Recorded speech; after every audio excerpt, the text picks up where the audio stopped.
One day, the high scribe, a bent and bearded man named Zamu, summoned Enlil Bani. "You are quick with your hand," Zamu said, "but are you slow with your mind?" Enlil Bani frowned. "I do as I am taught." Zamu held up a broken tablet. "Then why did you correct the king's words?" "I only moved a mark," Enlil Bani said, "to make the line smoother." "The king's words are not for smoothing," Zamu said, his voice soft like wind in a dry reed field. "They are for preserving. We are scribes, not poets." Enlil Bani bowed stiffly. Inside he thought, the old man fears change. He writes as if clay still grows on trees. But he said nothing. That night, as the stars turned above the ziggurat, Enlil Bani sat alone in the scribe's chamber and whispered to himself, "What do they know? These greybeards with their cracked hands. I will write a tablet they will never forget."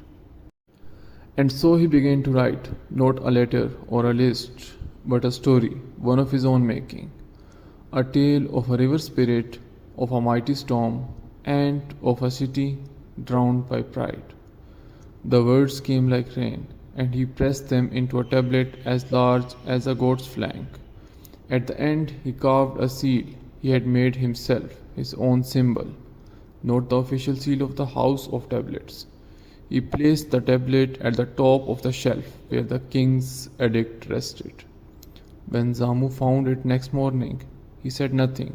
He only lifted the tablet, read the lines, and placed it in a clay jar. Enlil Bani smiled. Even the master is speechless, he thought. But that evening, the jar cracked.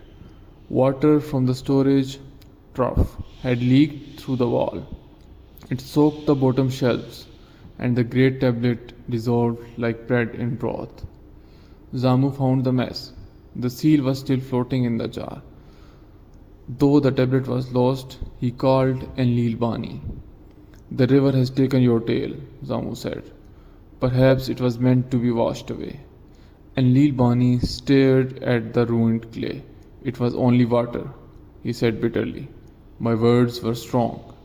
"No," Zamu said. "They were proud." Strong words listen to the silence between lines. Ashamed but stubborn, Enlil Bani left Eridu. He walked east towards the city of Lagash, where another temple housed scribes and scrolls. Along the road he met a caravaner with a crooked tooth and dusty sandals. "You carry nothing but a writing box?" the man asked. "Clay is heavier than it looks," Enlil Bani replied. The caravaner laughed, and pride weighs more than clay. They traveled together in the evenings. Enlil Bani told his love story to the children in the caravan. They laughed, gasped, and remembered every line. When they reached Lagash, an old woman stopped him. She had heard the tale from her grandson. "I will trade you figs for your story," she said. He laughed. "You will give food for words." She nodded. "The figs rot, but the story stays." In Lagash, Enlil Bani took a position as a scribe's assistant, not a master, not even a full scribe. He listened more than he spoke. One day, a traveler came from the north, bringing news the house of tablets in Eridu had collapsed in a storm. Many tablets were lost. Zamu, the old scribe, had been found beneath a fallen beam, holding one jar. Inside was the seal of Enlil Bani, the only piece that survived the flood. The traveler said, "The elders said the storm came too fast." The scribes argued about whether it was the will of the gods or the fault of weak walls, but Enlil Bani only nodded. That night he took a new piece of clay. This time he wrote slowly. He wrote the same tale but left space between the lines. At the end he pressed the old seal beside a new one, a symbol for listening. Years later, Children in Lagash told the story of the flooded seal.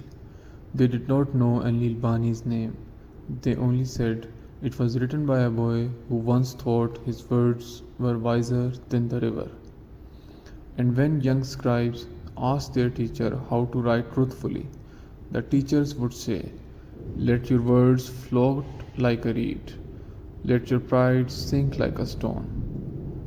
So you should always remember wisdom is not in speaking loudly, but in knowing when to listen. And the mark that endures is not pressed hardest, but placed with care.